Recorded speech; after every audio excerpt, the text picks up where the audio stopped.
This most 5 years of conference will now be experience on the recorded. same. So before I dive into the main topic,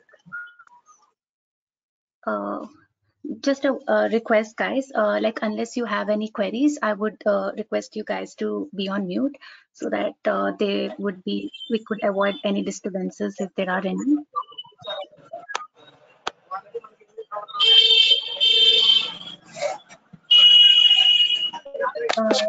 So guys, I request you all to be on mute so that there wouldn't be any disturbance. In case you have any queries, you can post it in the chat box since there are so many of us who have joined this session. So yeah, so before I directly get into the main topic, let me walk you through today's agenda. So the agenda for today is, first I'll be talking about the introductory part, like what is machine learning, why and where this concept is used, and later we'll also look into the working part. So by this I mean we will see the whole working process, right from understanding the business problem till deployment. So whatever the stages that comes in, we will be looking into that in detail, and by taking an example I'll explain you how this works. And later we'll look into the career opportunities that it has got for us and the expected salary for the same. And we'll also discuss like why Python is considered to be the most preferred language for machine learning or for data science. And we'll also look into the introduction part to Python. So since most of us are a beginner to this programming language, I'll just introduce you to the look and feel of this language. And we'll probably discuss the basic syntaxes. So I hope I'm clear with the agenda for today's session, right? You guys can notify me in the chat box and we can continue with the session. Am I audible to you guys?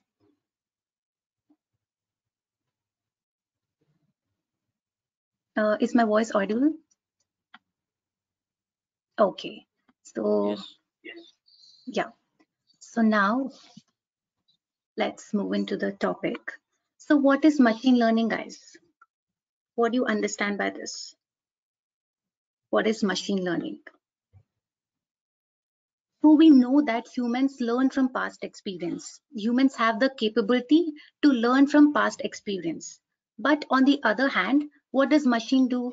Machine simply follows the instructions given by humans, right? It doesn't have the intelligence like humans have, like to think, to process, and to come up with wise decisions. It doesn't have this intelligence, right? On the other hand, humans can learn from the past experiences. They can think, they can analyze, and they can, come up with some wise decisions. But machines do not have this intelligence, right? But what if I say that humans can train machines to learn from past data? They can train the machines to learn from their past data and perform the same tasks that humans can do, and that too at a faster pace. Wouldn't it be great, guys? So that's what is machine learning all about. So this is the typical definition for the same. So it says that machine learning provides the system the ability to automatically learn and improve from experience. And by experience, I mean data. It could be past data preferably. I'll take an example and then you'll get a understanding. So let's say I want to build a model, guys. I want to build a model that will identify a cat's picture as cat. And if it's not a cat's picture, the output should be like not a cat. So basically it should identify the cat's picture as cat.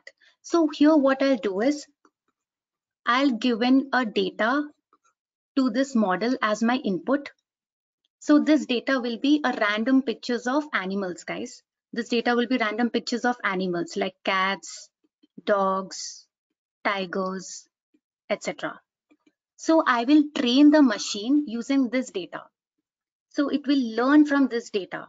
and improve from experience, as in we will train the model saying that these are cats pictures and these are not cats pictures. So like that we'll be giving like thousands or lakhs of data to the model. So once the model is ready and it is ready for the use, now when I give a new data and in that I give, let's say, a cat's picture, the model will be in a position to identify it as a cat. And if I give, let's say, a dog's picture, it will be in a position to identify that it is not a cat's picture. So that's how we are training the machines, guys. We'll be giving the data, and on that data, we'll be training them by saying that this is a cat's picture, this is not a cat's picture, this is not a cat's picture. Again, if it encounters another cat's picture, we'll say that this is a cat's picture, like so on. Like we will make the machine process through thousands of data, and that machine will learn from the data, and it will be in a position to identify whether it's a cat's picture or whether it's not a cat's picture. So that's how we build machine learning models, guys. So this was the definition part. Is it clear, guys? Is my voice audible? If you guys have any queries, you can. Yeah, okay, great. So if you guys have any queries, you can post it in the chat box. So now we have seen what is machine learning. We have seen that we can make a machine, we can basically train a machine based on a data, and we can make the machine work like how humans work. That's what we have seen so far, right? Now what is the purpose, like why do we need this machine learning? So what's the purpose all about? So let me take an example. So before that, since we all know that we are getting data in abundance these days, we are getting huge amounts of data, right? And we need a way to take advantage of this data. So with the help of machine learning algorithms, we can take advantage of this data and use it to the benefit of a organization. What we can do, we can take the advantage of this information that we have, and we can use it to the benefit of our organization. For example, let's say I have mobiles company and I have launched a new model into the market. Now I want to see whether this model is perceived in positive way or is it perceived in negative way. How can I know that, guys? How can I know whether it is perceived in positive way or negative way? Via reviews, right? Via reviews data, I can analyze whether it is perceived in positive way or negative way.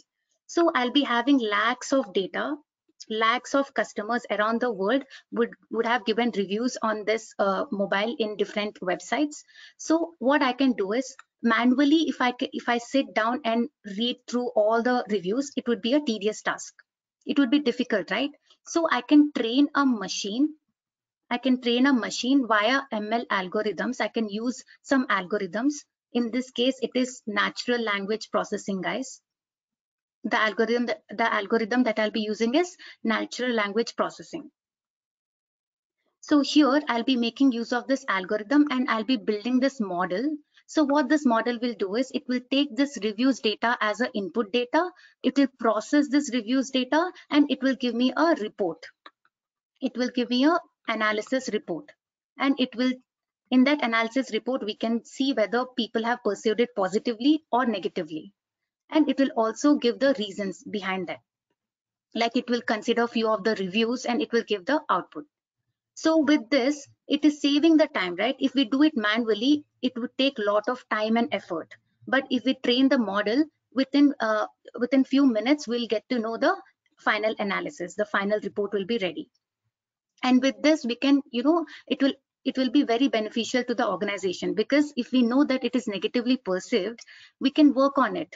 We can analyze the reasons that they have posted, what reasons the customers have posted, whether battery is bad or whether there is any defects. We can work towards it and we can try to build it better way, so that next time we'll not encounter such negative reviews. So this is one simple example, guys, why we require machine learning. Let me take another simple example. Let's say this is a guy, Tony, and he loves music. So basically he loves music based on certain criteria. like tempo. Tempo is nothing but the pace of the song, like whether it is slow paced or whether it is fast paced. And next, maybe let's say bass, and maybe the gender of the voice, and so on. So there are so many criteria that will be taken into consideration for Tony to decide whether he likes the music or dislikes it. For the simplicity, let us just consider these two, variables, guys, these two parameters. So now what I'll do is I'll basically plot a graph. On my x-axis, I'll have, let's say, tempo. And on y-axis, let's say I have bass. So these are the two parameters that I have taken into consideration. So on x-axis, let's say tempo. On y-axis, let's take bass.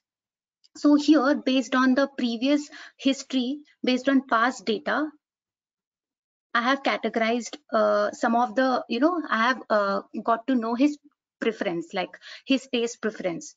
So based on his past data, I mean based on his browsing data, like what kind of songs he is listening to, based on that data, what I got to know is he likes songs with high tempo and high bass.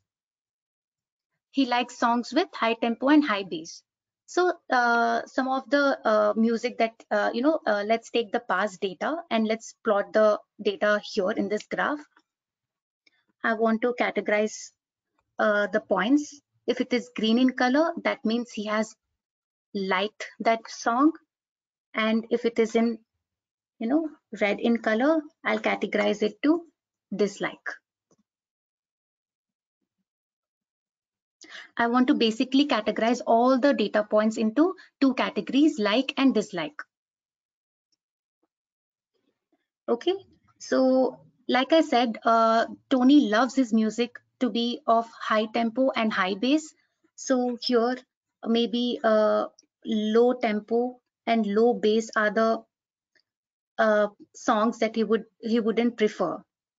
So these are the songs that he would basically dislike because these are of low tempo and low bass. Here on the x-axis, the tempo would range from relaxed to fast, and bass would range from light to heavy. Okay, so like I said, since Tony's preference is high tempo and high bass, heavy bass, so these data points, they fall under relaxed tempo and light bass. So obviously these are the data points that would come under dislike category, right? Isn't it right, guys? So these are the points that he would basically come under the like category because these are the points that has got fast tempo and heavy bass. So we will, cluster them in another group. So what we can do is we can cluster this in one group, that is like group, and we can cluster this in another group, which is dislike group. So now let's assume that there's a new music that has been launched into the market. Let's name the album as A.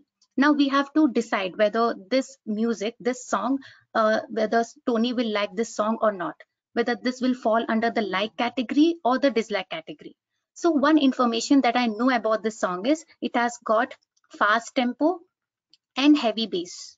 So clearly Tony would like it, right? Because this data point will fall under somewhere here in this cluster. So clearly we can, categorize it to like category. But guys, what if there's a data point, there's another new song which comes under this, which comes here in this data point, which has got like moderate tempo and moderate bass. Now here's where machine learning concept comes into picture, guys. It is very tricky, right? We cannot categorize, we cannot, say that it might fall into like category or it might fall into dislike category because it has got moderate tempo and moderate bass. So here we might, face, we might face trouble in categorizing the data point. Now here's where the machine learning concept comes into picture. So here what it will do is with the help of an algorithm called as K nearest neighbor. This is the algorithm name, guys. K nearest neighbor is a algorithm name. So with the help of this algorithm, what it will do is it will form another cluster around this data point. What it will do? It will form another cluster around this data point. And here it will go with the majority.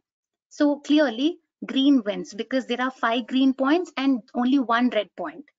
Since there are 5 green points and 1 red point, what we can do? We can categorize B under like category. So we can assume, we can predict that B will be liked by, song B will be liked by Tony. So with the help of this machine learning algorithm called K nearest neighbor, we were able to predict the, we were able to categorize even this data point, which was actually tricky, isn't it, guys? So this is the simple example why we require machine learning. In such cases also, we will be able to do predictions, guys. Is it clear? Do you guys have any doubts? Am I audible to you guys? Can someone update me in the chat box? Am I audible to you?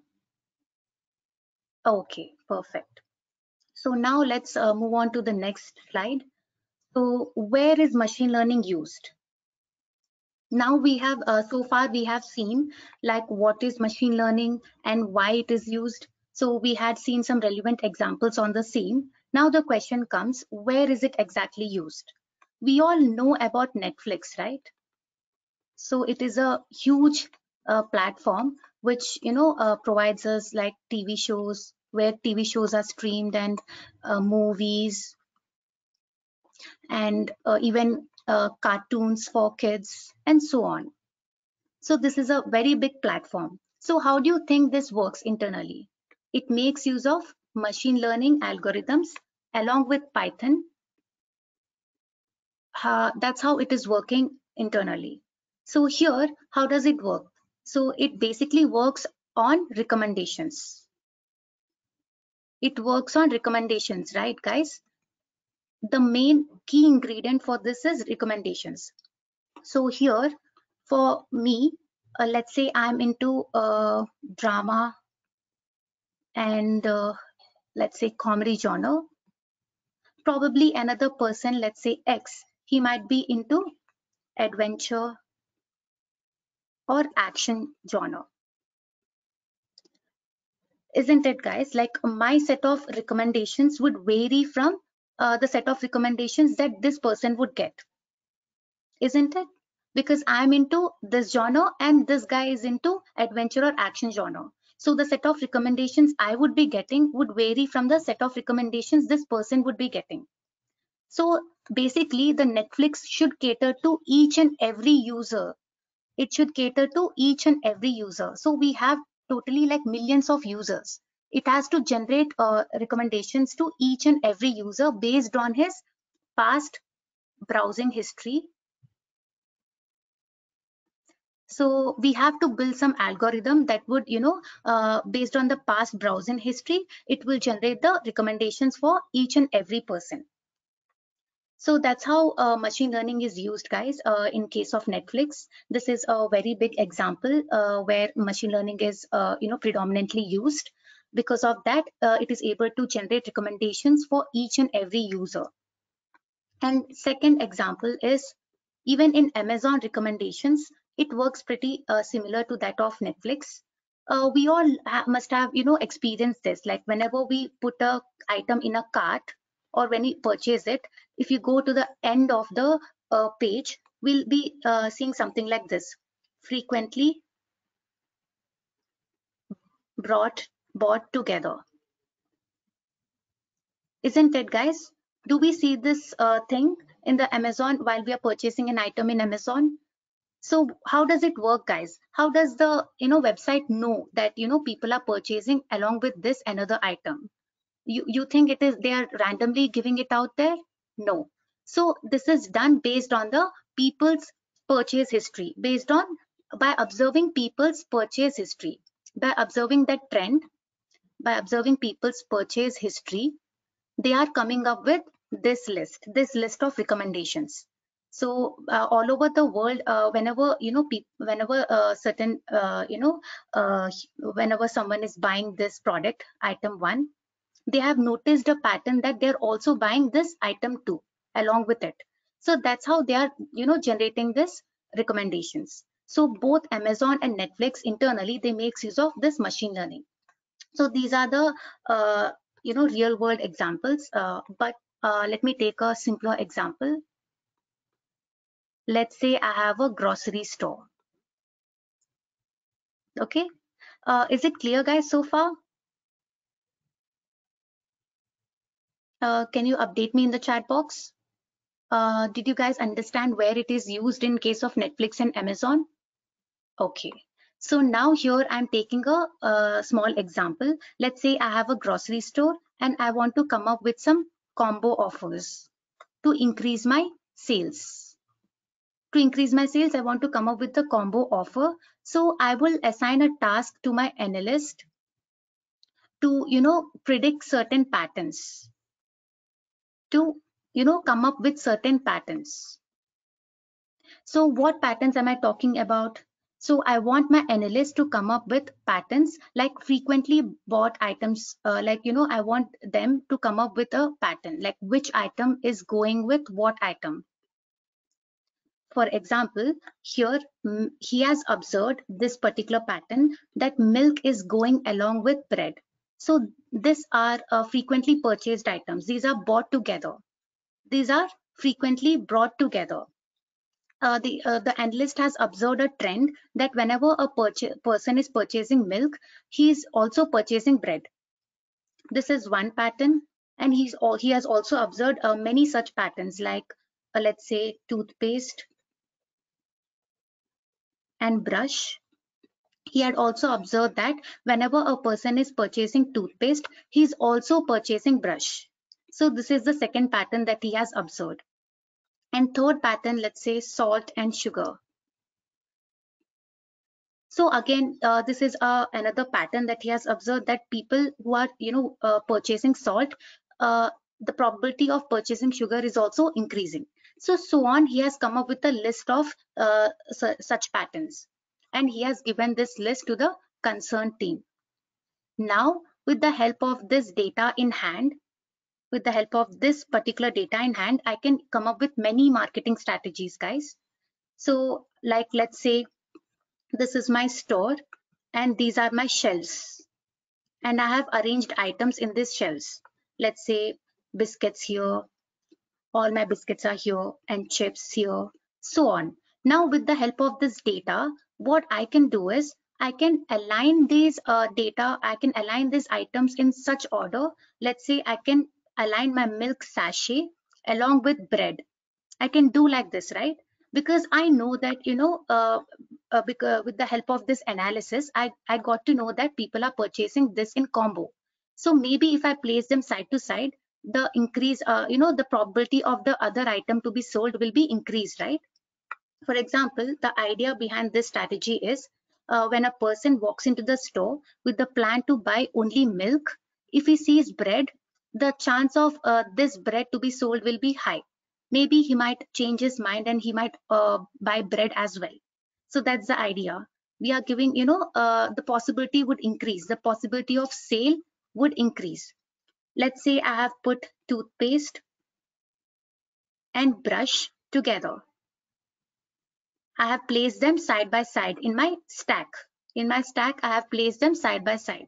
So when a person enters to the store with an idea to only purchase toothpaste, so maybe I can put a combo here. Like if you purchase toothpaste, you can purchase brush for 10 rupees, lesser price.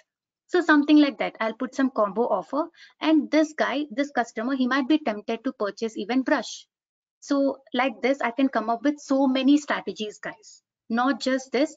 If I have this data in hand, strategies are always there. Like there are millions of, there are multiple strategies that I can apply with the help of this data. I can also do something like this. I can associate best selling product with least selling product. So it will, increase, at least I would get some profit out of this, because otherwise, standalone, nobody is purchasing this product. If I associate this with the best selling product in some combo offer, then I would get at least some profit for this. So like this, I can come up with many such marketing strategies. So this, the analysis report is very important, guys, in such cases. So here it is helping the organization. It is helping to increase the sales for this grocery store. So that's one application, guys. Let me take another example. Let's say, okay, house price prediction. This is also another good example. So guys, did you understand the previous one, the grocery store example, like how machine learning is helping us, the analysis that we are doing with the help of machine learning, how it is helping to increase the sales? Did you guys understand that? Yeah. So now in this case, my task here is I need to predict the house price. Based on certain parameters, I need to predict the house price. Let's say a person X, he wants to purchase a house in Mumbai, in a place, let's say Andheri. He wants to purchase a house. And the requirement he wants is, he wants the area to be 2,500 square feet, for example. Let's just consider it for the sake of this example.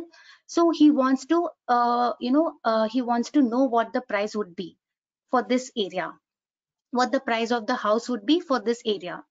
In real world scenario, there would be many parameters, right?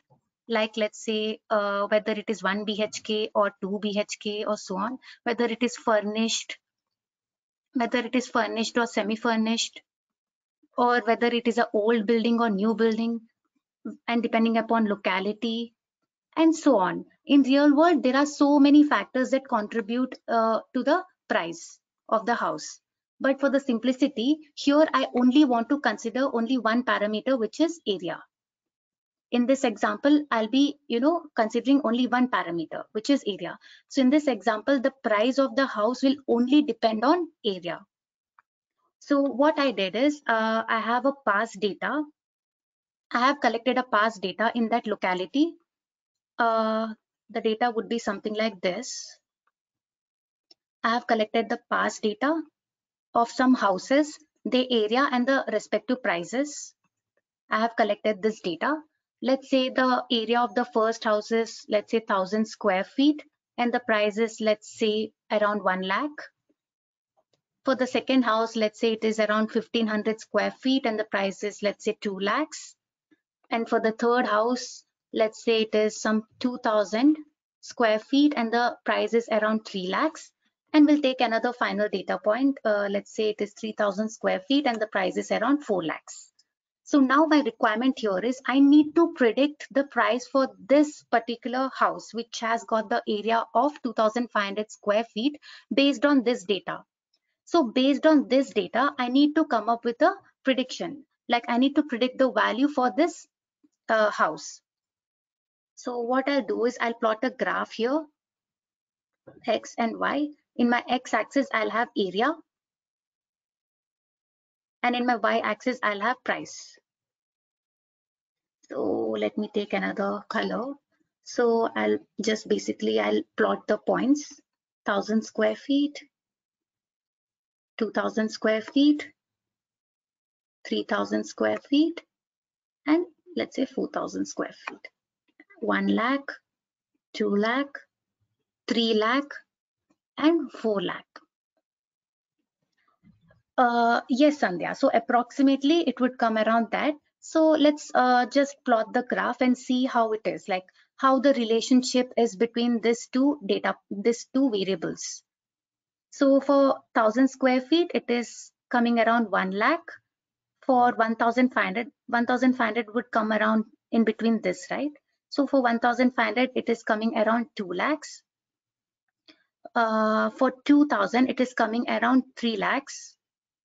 And for 3,000 square feet, it is coming around 4 lakhs. Now, if I try to draw a straight line, so roughly it will look something like this. isn't it, guys? So what is my graph saying? My graph says that it is a linear relationship that is being followed here. So what do you understand by this linear relationship? Can someone tell me any guesses? What do you understand by this linear relationship? So that means if my X value increases, then the Y value will also increase, isn't it? They are directly proportional. Yes, Rajiv, absolutely right. So here, if my X value increases, that means if my area increases, then my price will also increase. So that's how, that's what is the linear relationship means. So now I need to predict the, the price for this particular area. So around 2500, it will come around here. So if I draw a straight line, so somewhere around 3.5. So the price that I have predicted is 3.5 lakhs for 2500 square feet. So how did we come up with this? So what algorithm did I use? Here in this case, we used an algorithm called as simple linear regression. We made use of this algorithm and we came up with a prediction of a house price. So here we made use of this algorithm, guys, simple linear regression, and we successfully predicted the price for the house with the area of 2500 square feet. So that's how this machine learning concept helps us, guys. With the help of this past data, we are able to predict the value of a new data. So what I said in the first slide, with the help of past data, we can train the model and we can, if any new data comes in, it will be able to perform the analysis. So here, same thing is going on, right? With the help of this past data, we are able to predict the new data points value. And here we have made use of this machine learning algorithm called simple linear regression. So when I enter into the programming part, if you guys enroll for this course, when I enter into the programming part in this topic, then you'll understand, in programming, programming wise, how we are implementing this algorithm. Is it clear? Is this example clear, guys? Yes, Nikhil, you're right. X increase in proportion of Y. Perfect. So guys, can you update me in the chat if it's clear? What about others?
Oh, I'm so sorry. I muted it by mistake. Yeah. Sorry, guys. Yeah. It was on mute by mistake. So yeah, like I said, I'll be explaining the workflow for the machine learning. Is it clear now? Is it audible now?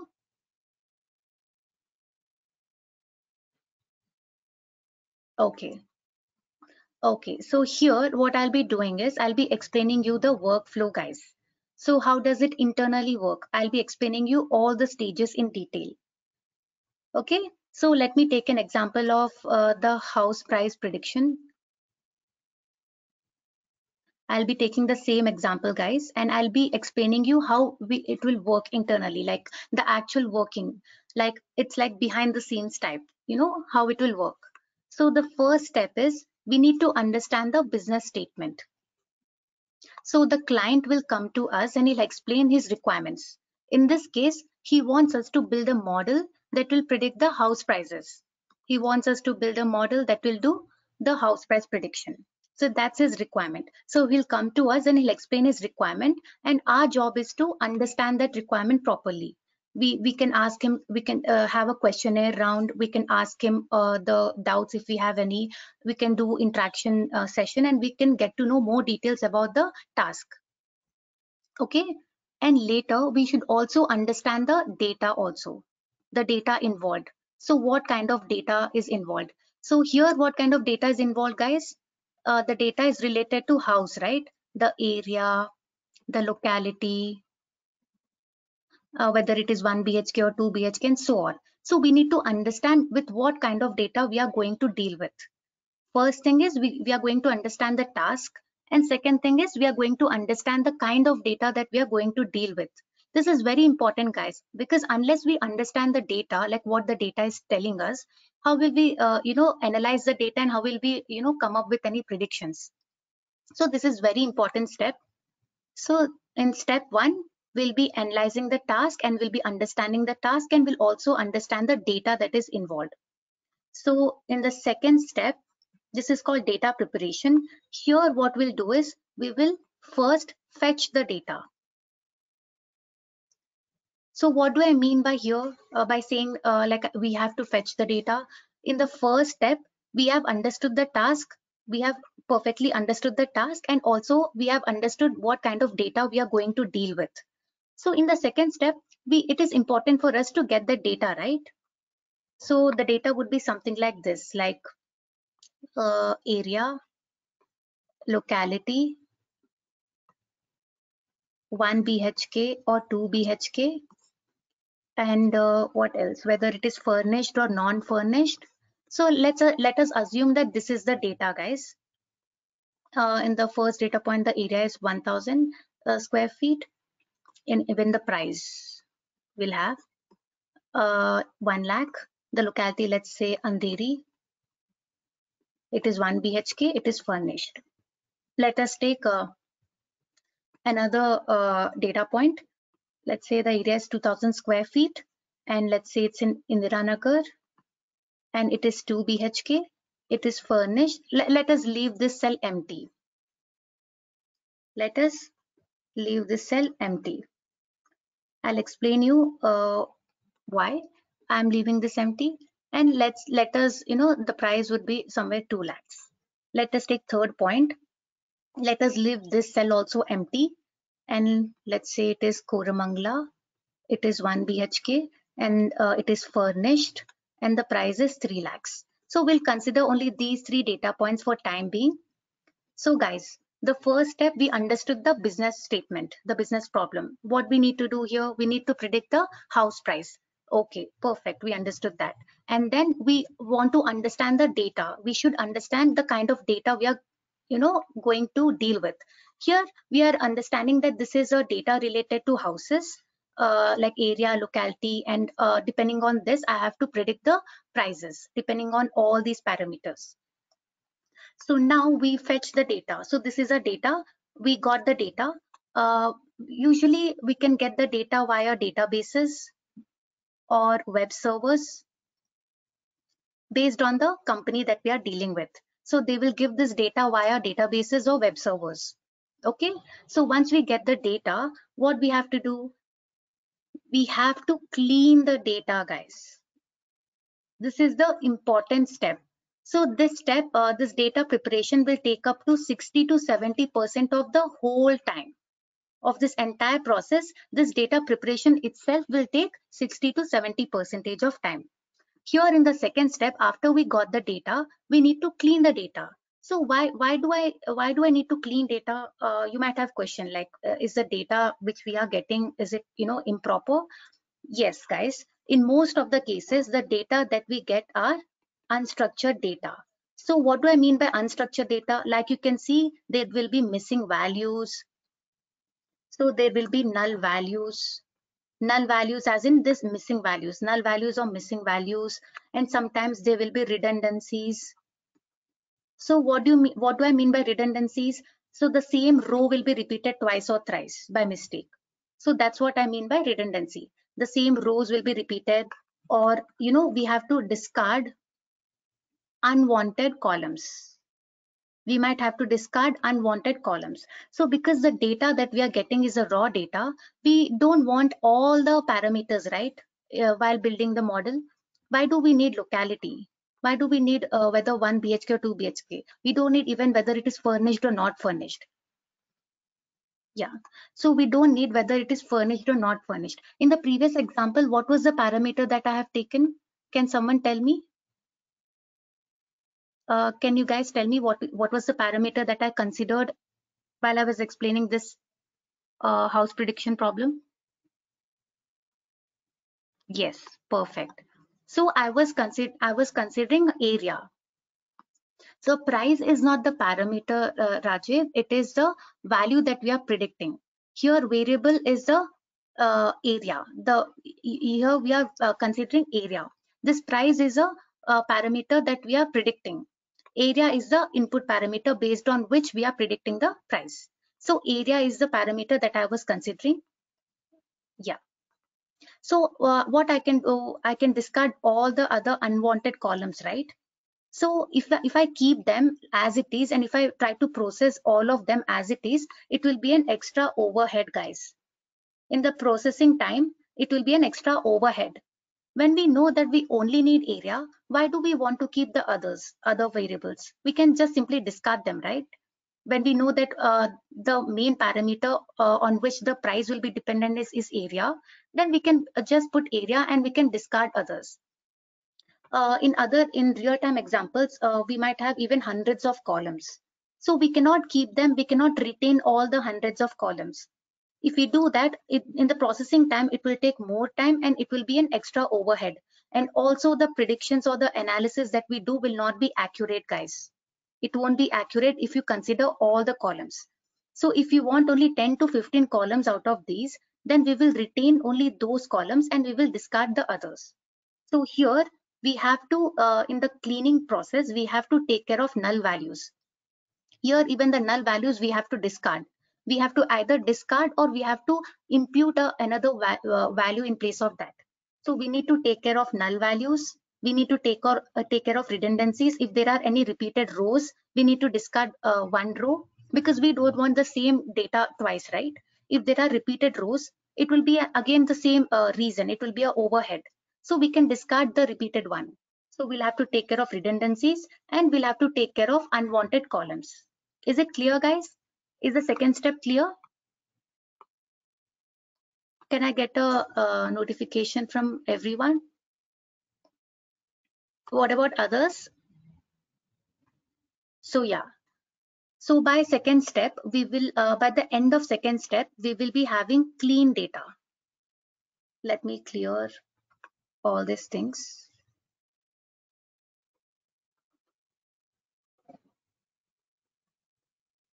So by second data, we will be getting a clear data, guys, by the end of second step. So by the end of second step, we will be having clean data at hand. So with this clean data and with the help of the machine learning algorithm, we can build model. We can build a model. So now we got the clean data. We had taken care of null values, any redundancies. We have removed unwanted columns. And now with the help of this data and the machine learning algorithm, we can build a model. You might have a question that we have so many algorithms. How to pick which one? Like how do we choose which algorithm to be considered here? So that purely depends upon the problem statement, guys. So based on the business problem or problem statement, we will be selecting one algorithm out of many. We'll have to decide based on the business statement. We have to decide based on the requirement. So based on the requirement, we'll be selecting which algorithm will be, will be correct for that particular problem. So we will pick that one algorithm pick one algorithm and build the model. So once the model is built, so it will enter into the testing phase. So if you build a model, it is required that you test it, right? After only when it surpasses this testing phase, then only we can deploy it. So in this testing phase, we will test it with the test cases. We will take some sample data. We'll take some sample input data, and we will feed it to the model, and we will see whether it is predicting it correctly or wrong.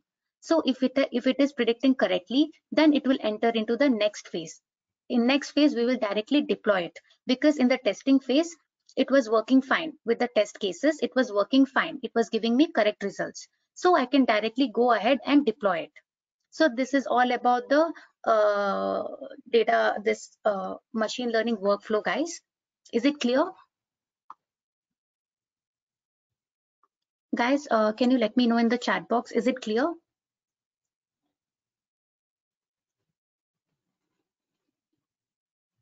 Okay. Okay, guys. So moving ahead, now let's talk about career opportunities. So what are the career opportunities that you can expect with this in this domain? So in general, there are many opportunities. There are a lot of opportunities that you can pick from because of if you excel in this domain, there are a lot of opportunities that you can pick from. But here in this session, I'll be discussing mainly four of the four career options that you can pick from. Basically, you can pick many if you are if you are excelling this domain. But here I'll be explaining mainly four job opportunities. So the first one is data analyst, guys. So what does the analyst does is, he will basically, obviously he will analyze the data that's there, as the name suggests, and also he will come up with a dashboard. What do I mean by dashboard? He will come up with a report analysis. So in the while analyzing, he will clean the data, and he will generate necessary insights. One second, there's a question. Will this be useful for business analysts and Salesforce developers? Absolutely, absolutely, Bhuvan. It is. It will be helpful. Like I said, this domain opens doors for various opportunities. You can, look for a data analyst or even business analyst. These both professions are more or less the same. The roles and responsibilities are more or less the same. So with the help of this course, it will basically open doors for many opportunities. Here I'll be discussing four of the major opportunities that you can look for. So as a data analyst, what you would be doing is, you would be analyzing the data, and you would be reporting the analysis that you have made. You would create dashboards. So what do I mean by dashboards? You will make use of some visualization tools like Power BI or Tableau, and you will create a dashboard. You will create a report analysis, and you will show it to the stakeholders or concerned person. So that's what you would be doing as a data analyst. And as a beginner, you can expect the starting package to be around 4 lakhs. Yes, yes, you're right. The graphical representation they would be doing. So these are called dashboards, guys. So the graphical representation are nothing but, these are like the pictorial representation of the report that he has generated. Yeah, the visualization. So these visualization he can do using visualization tools like Tableau or Power BI, or you can make use of libraries in Python itself, like pandas, like Seaborn and Matplotlib. So these two are the by using in case you don't know Tableau or Power BI, you don't have to panic. You can still you'll still be fine if you know these two libraries. So that's the reason why Python is very important, guys. It will cater to many different things. Like, it can be used for visualization also. It can be used for data cleaning purpose also. So many other things. We'll look into the coming slide regarding this. So yeah, For visualization, you can either choose Tableau or Power BI, or you can use Python libraries like Seaborn or Matplotlib. Is it clear? So yeah, next thing you can think of is data engineer. So simply put, what a data engineer would do is he would his duty is to collect or to gather right data, right data on which we need to perform the analysis. So it is his duty to get the data, the right data on which we will be performing the analysis. So as a beginner, you could expect a salary of around 4 lakhs for this position. Moving ahead, data scientist is considered to be one of the trendy, one of the sexiest jobs in the market. As a data scientist, what you would do is whatever a data analyst does, that you will do, plus you will also do predictions or you will find patterns. Here in the case of a grocery store, we saw, right? How did the data scientists find the patterns? So we can make patterns here, or and in the house price prediction, we saw how did we do predictions using the machine learning algorithms. So the job of a data scientist is to come up with such analysis, like predictions or patterns, and he will also do all the jobs that a data analyst would do. Is my voice clear now, guys? Is my voice clear now? Okay. What about others? Yeah. So a data scientist, like I said, he would do all the work what a data analyst would do. And along with that, he would also perform predictions and he will also find patterns. And as a beginner, you can expect, like the average package for this position is around 6 to 7 lakhs. Like I said, it is considered to be one of the top positions in the industry now. So the starting package would be around 6 to 7 lakhs for this role. Similarly, even machine learning engineer, the average income that you can expect as a beginner is same like that of a data scientist, which is around 6 to 7 lakhs. And here what a machine learning engineer would do is he would basically build the ML, he would build the model using the ML algorithms. He would build the model using ML algorithm. He would evaluate the model and also fine tune it. So these are his job roles, guys. This is what predominantly a machine learning engineer would do. And this is what the package that you can expect as a beginner for this role. So this is a slide that I wanted to show you. This slide talks about top 20 emerging, positional roles, positions. And in that, as you can see, both machine learning engineer and data scientist have topped the game. They are in the top of the list. So with this, you can, come to a conclusion that, this with the help of this machine learning concept, it will basically, give open doors to lot many opportunities. And in that, if you are able to, crack this opportunity as a machine learning engineer or data scientist, then you can, have a really nice growth. So this was about the slide. Now coming to the last slide, like I've told, we'll be discussing about why people are preferring Python. Like despite of many other alternative languages available out there, why people are showing preference to Python. So these are the major factors, guys, that is making people to choose this language over other options. So first thing is because it is easy. So it is easy to learn, guys. Even people, because in this ML or data science field, people from other backgrounds like MBA, even other completely different domains, they also they also show interest to this domain, and they can also become a machine learning engineer or data scientist. So for them to learn a programming language, they need a language that can be easy because they are not from the computer science background. So this Python would be a best solution for them because it is easy compared to other programming languages, and also it is open source. That means its code is out there in public domain, so anybody from anywhere can access it. And the third important reason after this, the another reason that people prefer this language is because of its availability of various libraries. So what do I mean by library, guys? What is a library? So in literal meaning of library is, it is a place where books are kept. It's a place where there's a collection of books. So similarly, in programming language, what do I mean by library? It is also called as module. So what do I mean by this? It is a collection of functions which performs a particular task. That's what is a library. So Python has got so many libraries. For now, our area of interest is on 4 libraries. First is pandas, numpy, seaborn, and matplotlib.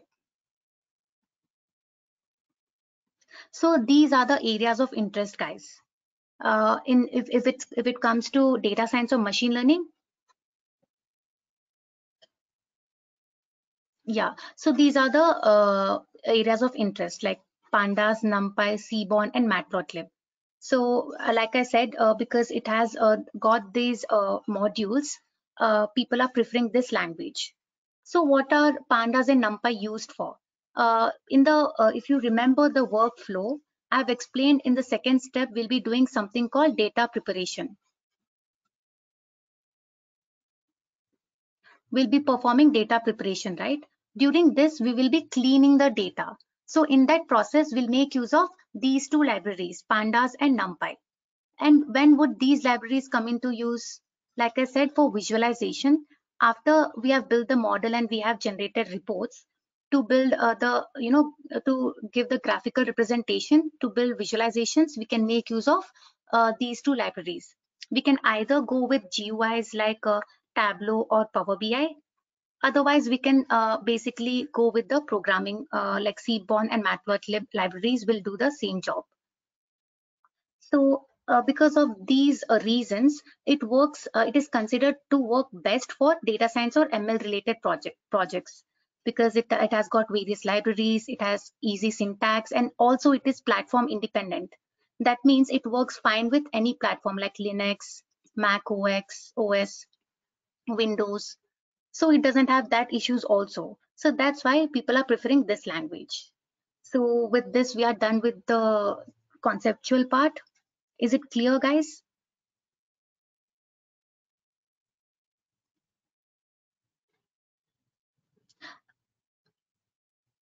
Yeah, so someone has asked me about my profile. So yeah, my name is Aishwarya and I'm working as a data scientist and I hold 5 years of experience in the same domain. I hope I answered the query. So yeah, guys, what did we discuss so far? We have discussed what is machine learning. Let me clear.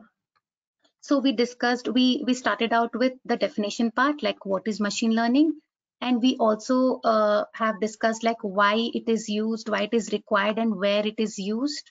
So we have answered these questions like what, why, and where. And later we also looked into the workflow. Like we had actually taken out an example and we had seen how it is working. We had seen the working process, like we had gone through each and every stage and we had seen what is happening in every stage until the deployment. And later we talked about the career opportunities that you can look for in this domain and the pay packages for the same. And also at last we have seen why people are preferring Python programming tool as a programming tool for this field. So is it clear, guys? The slides, is it clear?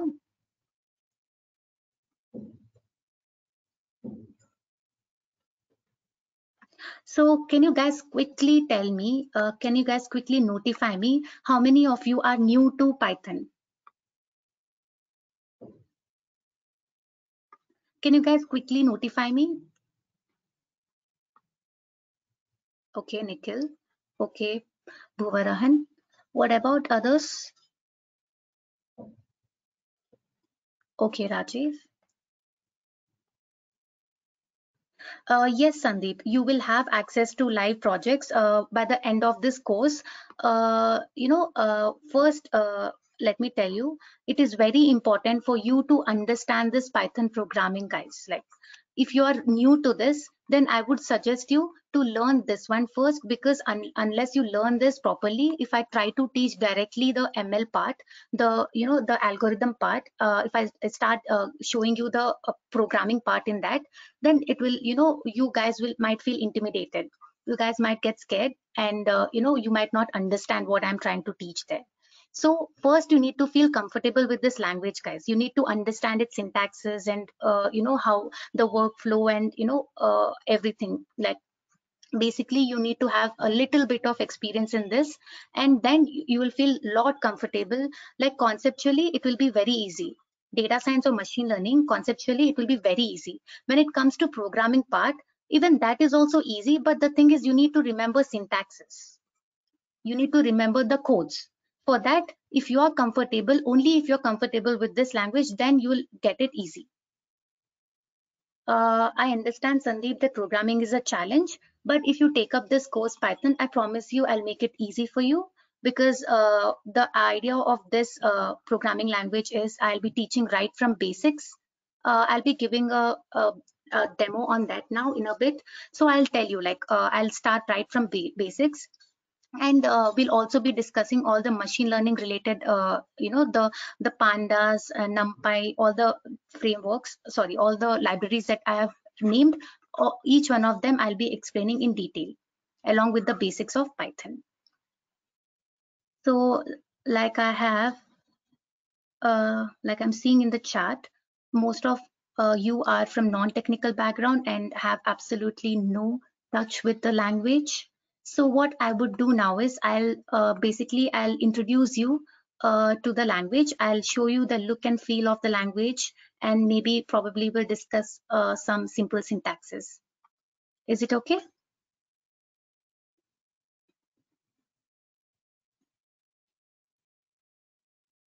Yeah, Nikhil, like I said, yeah, I totally forgot about that. So by the end of this course, this machine learning with Python course, we will also work on 2 to 3 real-time projects, like from end to end till deployment. I hope I answered your query. And also, I can also, like, at the end of every session, I can post some interview related questions also in the chat box. So that also can be done. Aishwarya? Yeah, Manideep. Hi, Aishwarya. Yeah, Yes, please Manideep. wait for 1 minute. Sorry for disturbance. Yeah, sorry, Hi, Manideep. guys. That's okay. That's all right. Hi, guys. How many members get message from Madhuri? Please mention in chat box. Hi, guys. Madhuri is not coordinator from SSB. She is outside student. How many members share your contact details to Madhuri?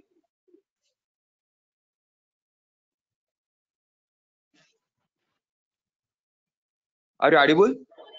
Hi, guys. Yeah, I can hear you, Manideep.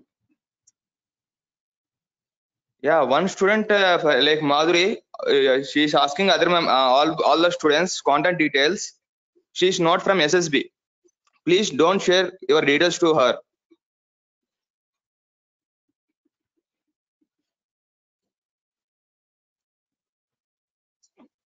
Okay, thank you. Aishwarya, continue. Oh, yeah. So, guys, since all of you are new to this programming language, what I'll do now is I'll just, try to explain you the simple syntaxes. We'll probably look into 2 to 3 concepts, and then we can wind up this demo session. Is it okay? Can you guys let me know in the chat box? Once you confirm, I'll continue with the Python programming part. Okay, perfect. So just a second, guys. I'll switch to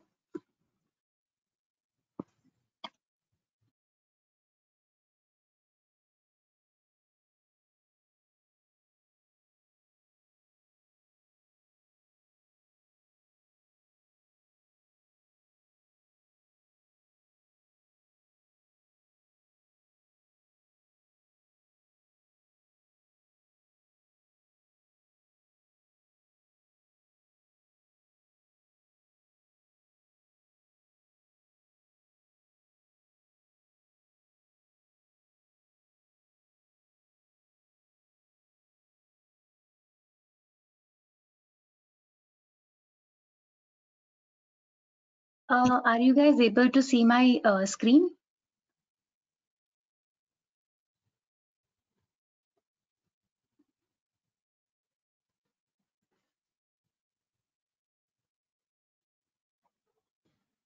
Okay. So yeah, so this is a Jupyter Lab interface, guys. I'll be, all the programming part in Python that we are going to see, we'll be seeing at this interface. It's totally your choice, guys. You can stick to this interface. Once you join the classes, I'll be explaining you how to install this, interface, and we'll be working in this. Like all the programming part will be working in this interface. So here, as you can see, here it's written untitled. This is basically, you can, this is the name of the folder, guys. I can rename it to, let's say, demo. So I'll be explaining you the basic GUIs, and then we'll get into the main concept, and then we can wind up the class. So here, each rectangular box that you can see here, this is the GUI. If you press on this plus icon, it will create a new cell. Every time you press this icon, it will basically create a new cell for you. And each rectangular box is called a cell. So each rectangular box that you're seeing is called a cell.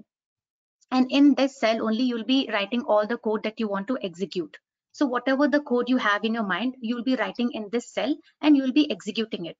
And for executing it, you'll press something like Control plus Enter. To execute the code that is there in the cell, you will be pressing Control plus Enter, or you can simply press this play button. Okay, so these are just some few. And by the way, if you want to delete unwanted cells, you can use the scissor icon. So with the help of the scissor icon, I have deleted the unwanted cells. So now I want to start with the actual programming part. So I want to start with a simple print message. I want to start with a simple print message. And what is my message here? My message is hello world. I want to see this in my output. I want to see this message in my output. How do I do that? As soon as I press Control Enter, as you can see, the message is outputted. So that's how simple the syntax is, guys. If you want to see the output of a message, you just give that message and press Control Enter. That's it. But here the alternative method is print statement. We have got print statement for that. This is not ideally, we do not use this. Ideally, we use print statement. So whatever message you have in your mind, you have to give within this parenthesis. So whatever message you want to give, you can give within this parenthesis. So here, what was my message? Hello world, right? By the way, for strings, this quotations are mandatory, guys. So you can either use single quotes or you can use double quotes. Totally up to you. But whenever you have set of characters, you'll have to use quotations. If you don't use quotation, I'll tell you in a bit what will happen. So here, since it is a set of characters, I'll be using quotations. I'll be giving it under quotations. And whatever message that you want to print, you have to give within this print function. So as soon as I press Control Enter, as you can see, it is outputting me the message that I have written here. If you guys can notice one thing, there's a difference here between this output and between this output. Can someone tell me what is the difference? Single quotes. Yeah, perfect. So if you try to, use this method, it will give the output always in single quotes. That's how it is built internally. So if you don't want to see any quotations, you can go with a simple print statement. Okay. And this is ideally, this is the method that you have to use to print any message that you want to, if you want to print any message, this is the way that you ideally use it. Okay, let me take another example. What do you think will be the output for this, guys? Can someone tell me what will be the output for this? As soon as I execute Control Enter. Hello. Yeah, right. So now we are comfortable with the print statement, right? We have already started programming. So now we had seen print statement. So this is the first and foremost thing that you will be introduced to in any programming language. If you go, first thing that you learn is a simple print statement. And as you can see, the syntax is pretty straightforward. Just print, and whatever the message you have, give it inside the parenthesis. Now let's look into variables, guys. By the way, this Jupyter Lab has the extra feature here. Along with the code, I can write notes also. Using the hash keyword, you can give the notes. You can write comments here. So now I'll be talking about variables. And if I press Control Enter, it's not going to throw any error, because this Jupyter Lab interface, it will allow comments, it will allow comment lines, as well as it will allow titles. We can give notes also here in this Jupyter Lab interface. Okay, so how do I give title here? I want to give my title as variables. How do I do that? So if you guys notice here, there's something called code. If you click this drop down menu and click on markdown, so here it has changed this entire cell to markdown, and you have to use hash keyword, and following that, whatever the title you want to give, you can give. So this hash keyword is mandatory, guys. If you want to give normal comments, or if you want to give titles, you always have to use this hash keyword. So what was my title? Variables, right? As soon as I press Control Enter, as you can see, it has given me the heading. So guys, let me refresh you the concept that I've told. If you want to give notes, or if you want to give title, you have to always use this hash function, hash keyword. So following this hash keyword only, you can give the content that you want to give. This hash keyword is mandatory. So now, what do you understand by variables, guys? What do you think? What are variables? Can someone tell me what are variables? So basically, variables are nothing but they are like containers. They are like containers. They hold values inside them. So variables hold values inside them. So variables are containers that holds values inside them. So sometimes we might want to, store values temporarily in a variable, and we might want to, use it again and again. If you know that there's a value that you might want to use again and again, rather than giving out again and again, what we can do is we can simply store it in a variable. Let's say I have a big number like this. I have a big value like this, and I know that I'll be using this value again and again in my program. So rather than typing this entire value again and again whenever it is required, what I can do is I can, save it in a variable, and I can access this value via this variable. Now from next time onwards, whenever I want to see the output, or whenever I want to see this value, I can simply write A. I can simply type A, and if I do Control Enter, it will give me the value. Like I said, the variables are only containers. They are just containers, guys. They don't have any other meaning to it. They are, they are there only to hold the values. So whenever you print A, it will basically print the value that it has stored. 1 second, guys. I'll just charge my laptop.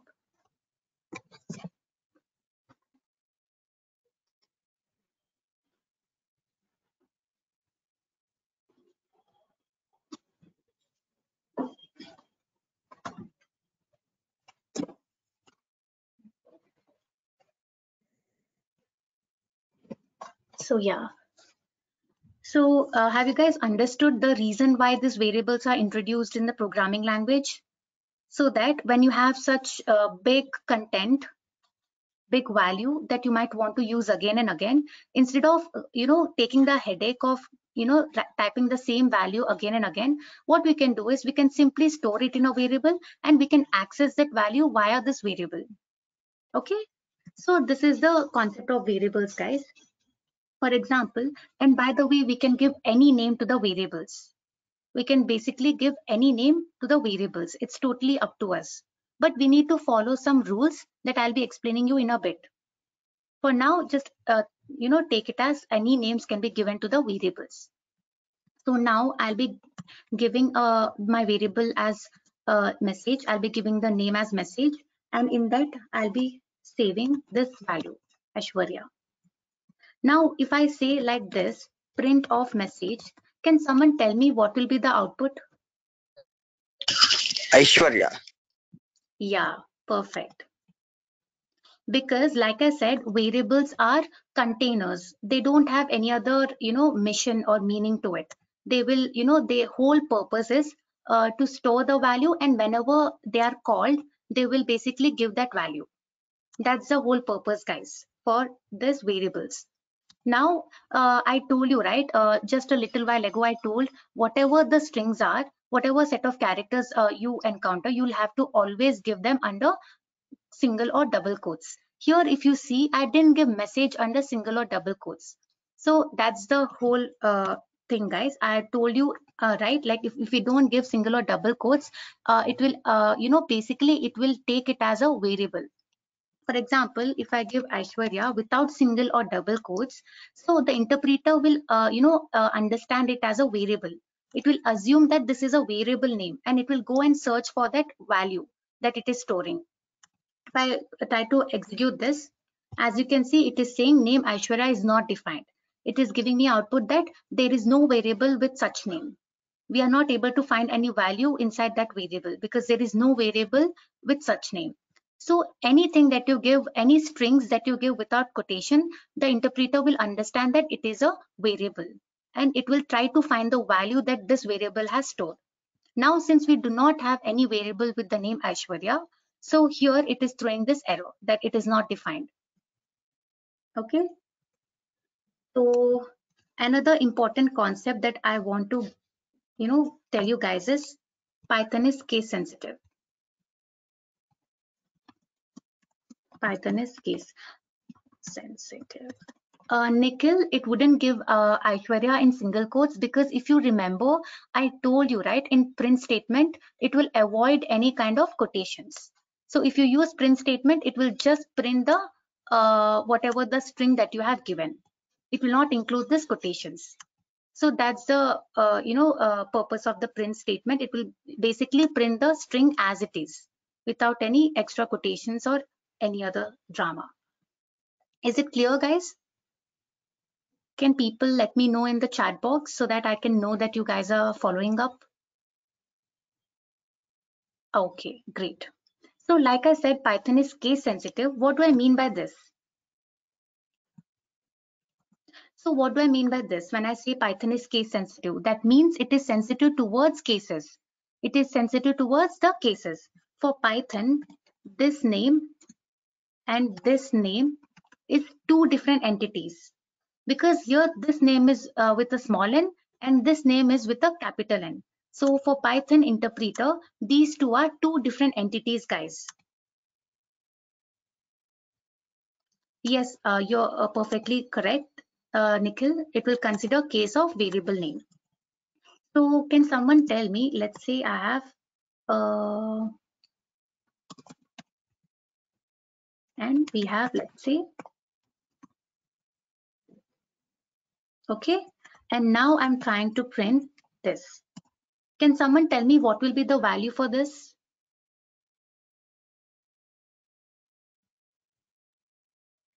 Can someone tell me what will be the output for this?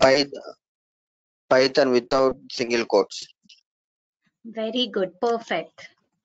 So it is Python without single quotes. Why is it Python? Because like I just said, Python is case sensitive. For it, name with a small n and name with a capital N are two different entities. So it will basically select this value. Again, why without quotes? Like I said, we are using print statement. So that's why it is giving without quotes. Okay. So now I have a question for you guys. What do you think will be the output for this? I'm storing a value called 4 into x, and let's say again I'm storing a value called Molly to x. And if I do x, what do you think will be the output? This is a bit tricky question. So can someone tell me any guesses? That's all right. If it's wrong also, that's fine. Can someone tell me what do you think will be the output?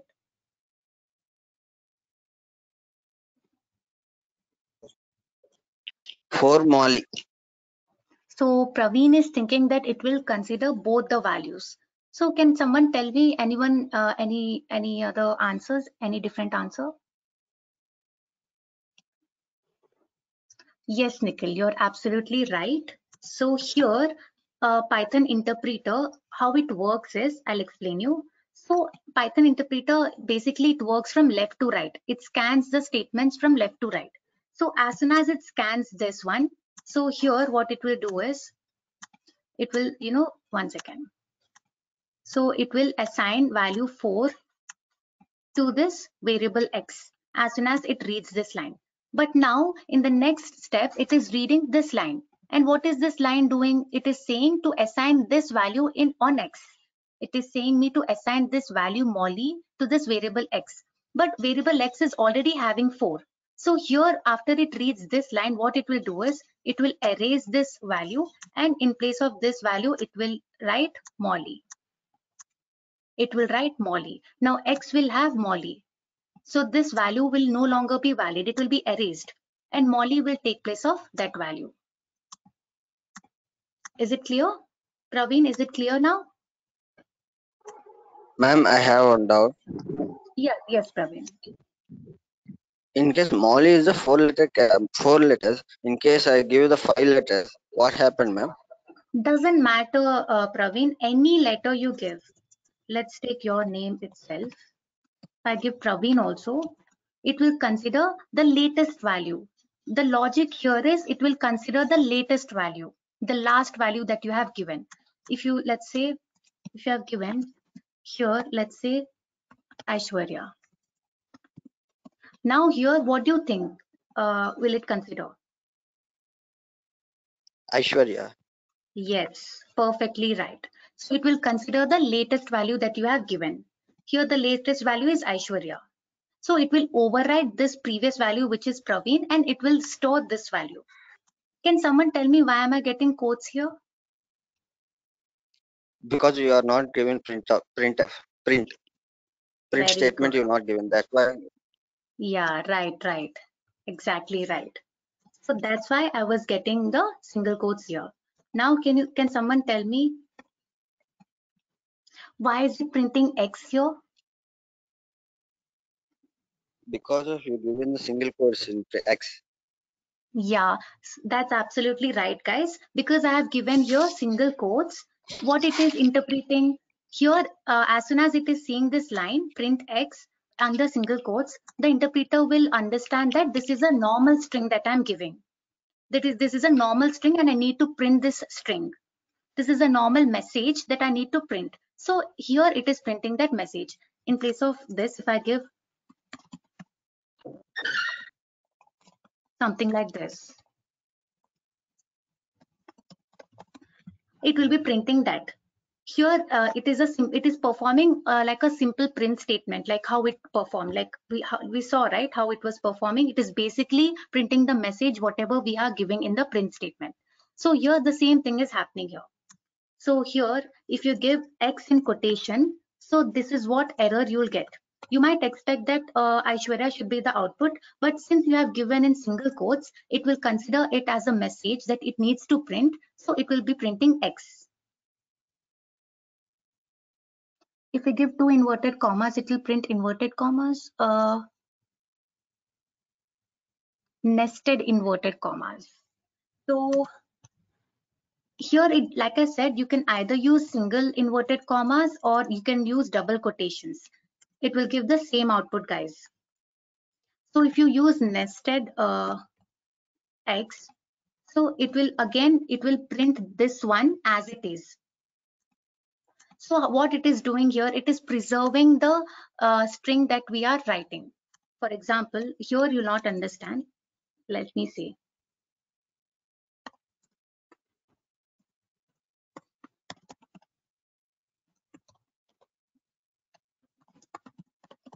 So actually, the reason why they have introduced double quotes is, this is the main reason, guys.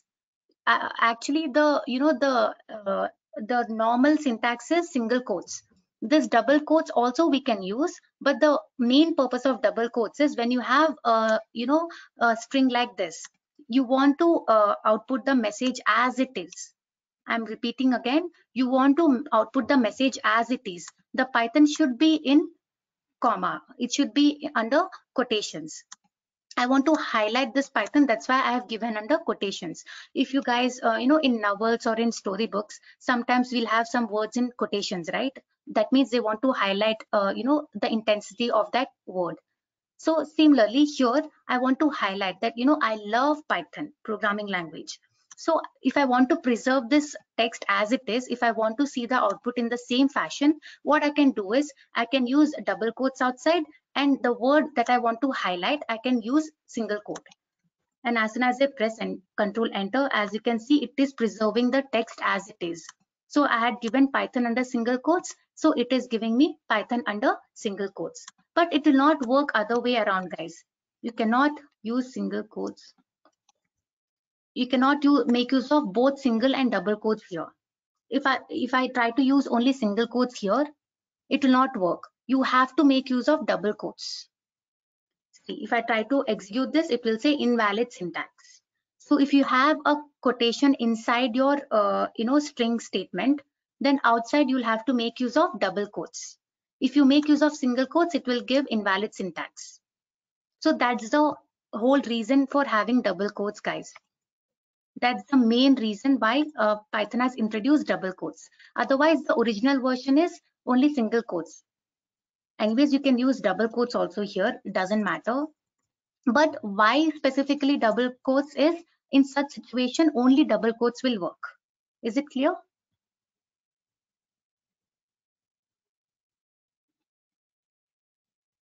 Yeah, thanks. That's all right, Rajiv.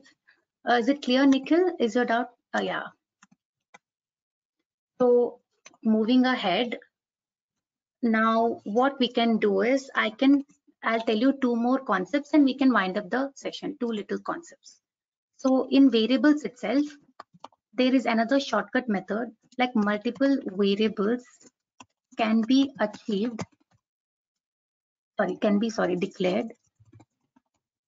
declared in the same line. So what do I mean by this? So if, let's say, I have multiple values that I need to assign to multiple variables, all of that operations can be done in same line. For example, let's say I have three values, 1, 2, and 3. I want to assign these three values to three variables. How will I do that, guys? A is equal to 1, B is equal to 2, C is equal to 3. This is how we were doing, right? Traditionally, this is the conventional method. But I have a shortcut notation. Here, what I can do is I can assign multiple values to multiple variables in one single line. How can I do that? Let's see. I can do something like this: A comma B comma C is equal to 1 comma 2 comma 3. That's it, guys. That's how simple it is. Instead of writing in multiple lines, you can just do the same task in same line. Now, can someone tell me what will be the output for this? 1, 2, 3.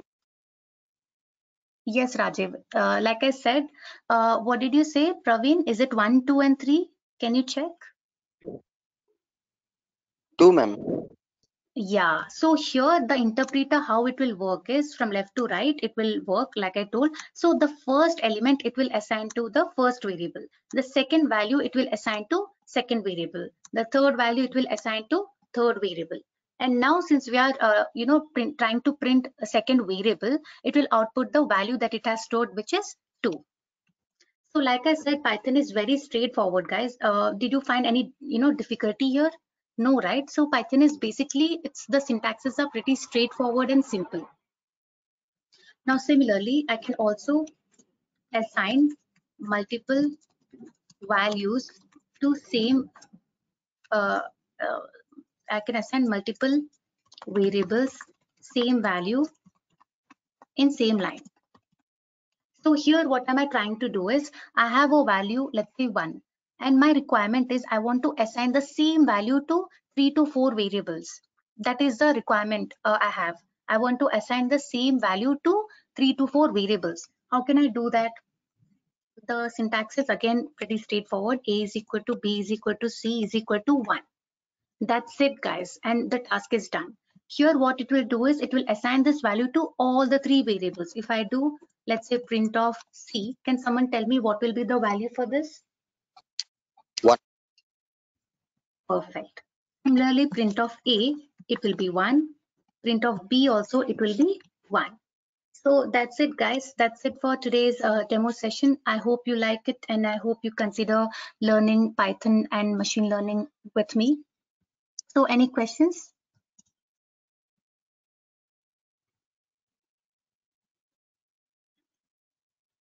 Yes, Rajiv, ask me.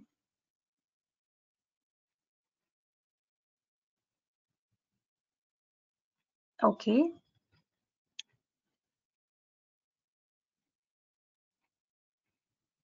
Nikhil, boosting techniques, bagging, it's not a big concept. When I'll be explaining you the projects, in that I'll be using these techniques, and there you can understand about this. Rajiv, I feel that this is absolutely right time for you to learn ML, because since you're in your third year, that means you're about to start your career in about 1 year's time. So if you try to learn machine learning concepts now at this time, you can take advantage of the pandemic situation, and you can, be ahead of your other batchmates. And you can try learning this domain if you're interested in this domain. So it will, you can start off as a data analyst, or maybe you can even, get a data scientist offer at a starting position itself. Then if you get it, if you're genuinely interested in this domain, then from experience, I'm just telling you that it's really, the graph is really good. The hikes that you'll be getting, the growth rate is really good. Rajiv, actually, if you know that most of the people who are into this field, they are are from different backgrounds. Some are from even mechanical engineering, some are from civil department, and some are also altogether different, like BCom or BBA or MBA. Doesn't matter. So here, data science is not about coding. Data science is not about it is not a coding thing. Data science is 60 to 70% conceptual thing, and 30% is only coding. It is not predominantly, it is not a coding domain. So you don't have to worry. Here, if you get a only little bit idea of Python is just enough. You'll be good to go. And only those 4 modules that I have discussed, in that modules you'll have to have a thorough knowledge of that. So to understand those models, that's the reason why you need to know this Python. Otherwise, you don't have to be a pro, or you don't have to be like complete programmer for you to be a data scientist or a machine learning engineer. Like I said, 60 to 70% will be conceptual part, and 30% only will be the theoretical part. Okay. Do you have any more questions, guys?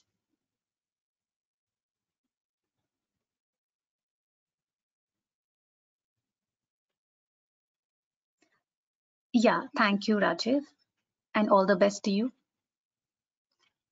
Okay, there's another question. You recently completed MBA, and oh, yeah. So for you, I would, for MBA people, again, data scientist is a good option, and analyst also can be a good option for you. You can also get into like a business analyst would be more precise one. So do we need to learn OOPS concepts? No, Nikhil, you don't have to learn OOPS concepts for machine learning, or see, basically, programming part, it is divided into 2 categories: functional programming and this OOPS concept. You don't have to be best in both. You can, if you're good at functional programming, you don't have to bother about OOPS concepts. So here, and especially in the data science field, you don't require that much of programming, guys.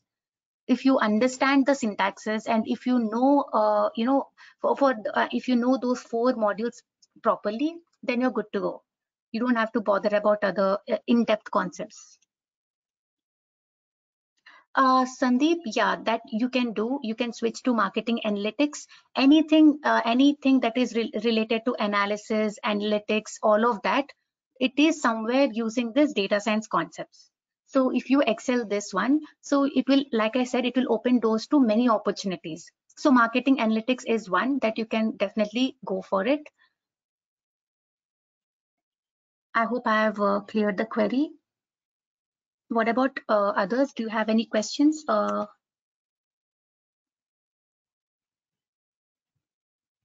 Yeah, welcome, Nikhil. So, Sandeep, I hope I have answered your query. And anyone else? Yeah, bye, guys. Bye, Raju. Okay. What about others?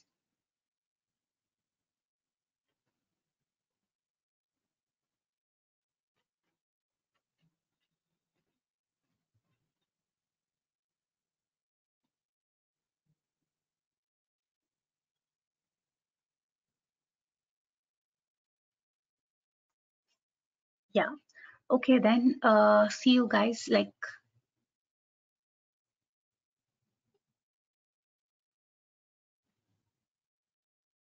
for the marketing analyst role. So like I said, Sandeep, like for any analyst role, the basic key things that you might have to do is to uh, yeah, not specifically for the marketing analyst role, but yeah, these concepts would definitely help you in getting that role. That's what I can, that thing I could tell you. So if you're someone who's looking for marketing analyst role, Python can also be, useful in that. In the skill sets, you will also find Python preferably. And yeah, so basically the insights is always there, guys. Like, you cannot basically, this is not entirely like marketing analyst field. I mean, the domain that I'll be explaining, but since it is an analyst role, more or less the tasks, the day-to-day tasks that you would be doing, they'll have some kind of correlation with the course that I'll be explaining you. So you will definitely, get something out of it. Can you be more precise, the question that you're asking? Is it included in the course? I didn't get you. What did you mean by that?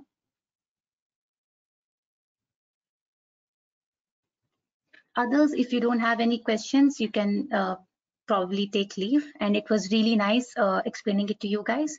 I hope you loved the session, and I hope you consider taking this. Hi, Aishwarya. Can you hear me? Yeah, I can I'm hear you, audible? Sandeep. Yeah. Yes, So you are the audible. question was like it's not insight is not the word insight at all. When it comes to marketing analytics, like I've been looking at the job requirements and everyone is mentioning insight. Is it like a programming language or is it like any module that we is part of Python or I'm not Okay, able to you figure mean it to out. say the word insight? Insight, yeah, they said that someone should be proficient in Insight and Python language, or like when it comes to these marketing analytics roles. So I was So, like really scared. I didn't understand like what is Insight. Like, is it a programming right. language or a package or No, something? no, no, it's not. What they meant is, so with Uh-huh. the help of these tools, we have to generate, maybe they meant is we have to generate insights. So insights as in we have to generate, what are the takeaways, the analysis that you are, getting. I think that's what they meant, because insight is not a programming language for sure. And Okay. insight can only, in an analyst term, in analyst word, insight can only mean that they're asking you to come up with the analysis by The general using these meaning tools. is that, right? Yeah, what the typical meaning of insight is, basically that only they might have meant, because insight is not a tool. There's nothing like that. Because I've seen it in couple of requirements JDs that I have gone through, and it was like Mhm. highlighted. It was not exactly as such like not written in a regular language. It was highlighted with Right, quotes. right. Obviously, it means that I thought there would be some package, or like for example, Tableau is a package for dashboard representation, and in the same way, I thought Yeah, that right, would be right. something. I was really No, confused. no, Sandeep. No, it's not a tool, or neither it's a visualization tool like you Mm-hmm. thought of. So basically, they might have meant is the insight is the key. Actually, that's the key skill that is required in an analyst. Let it be any analyst, like a data, business, or marketing, a risk analyst. Okay. Basically, what is their job role is they have to generate the insights.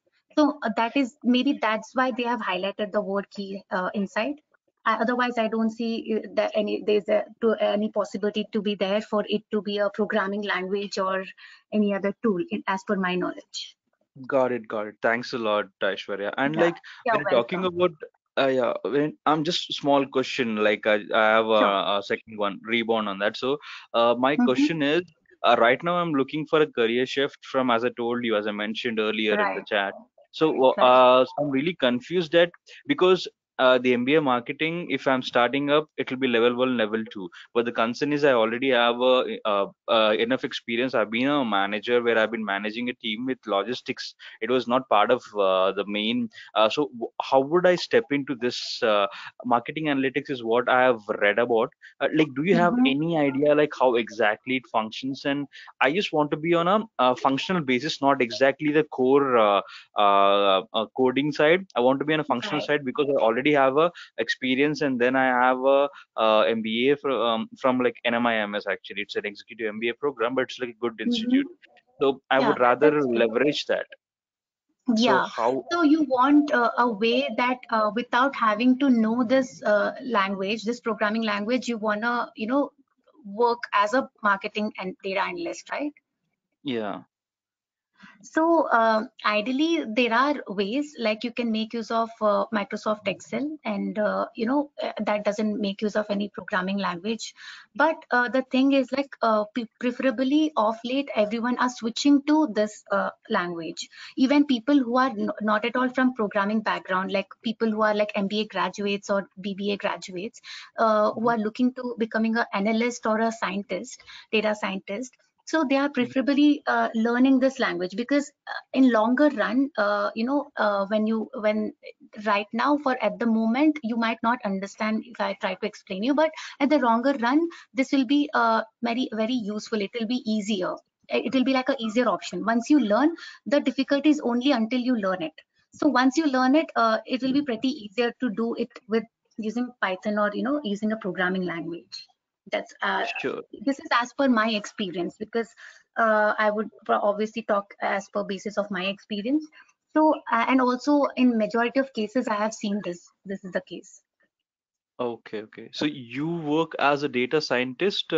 Right. Is it like is it like you started up as a data scientist, or you did you start your career in some other role and then you what do you call changed it, or like matured into a data scientist role? I just wanted to know exactly because because I'm a different background, right? I'm from a different domain altogether, different industry to be very specific. So that is the reason I Mhm. was asking for your profile. So yeah. See, you don't have to get intimidated or you don't have to keep any apprehensions. And coming to your question, I started off as a data analyst Mhm. and I switched to data scientist. Usually that's how people, that's the like, key, like that's how they go. Like first they go get into a data analyst role and slowly they would, they would they could get to Mature the into next a step. data Yeah, scientist mature role. to the data scientist role. Yeah. Or Get it. sometimes sometimes people would directly in very rare cases they hire freshers as data scientists unless they are like too good. So Mhm. now, yeah, so there's always a chance. There's a this data analyst is like a ticket to becoming a data scientist. So like that you can, basically you can anyways the offers are always there, opportunities are always there. It's all about how you deal it and how you utilize it. So yeah, and I've seen in my personal experience, I have seen many in this profession who are actually not from engineering background, who are from different backgrounds, especially from MBA. That's why I've taken that example, because in my case I have seen many people who are actually from different background, like some are from mechanical, some are from my peers, and in the people I know in this community. So they are actually from other, they are switched from other domain. And if you're an MBA graduate, it is it is a bit easier to switch for you because the marketing thing and you can relate it. It's more or less in that domain. It's more, it cannot be considered as programming a subject. Sure, sure. Thanks a lot for all the Yeah, insight, welcome. Yeah, Aishwarya. You have a good day. welcome. Bye. Yeah. So guys, that's it guys for today's session, and I had fun discussing with you all the topics, and thanks for keeping it interactive. So see you guys. Bye bye.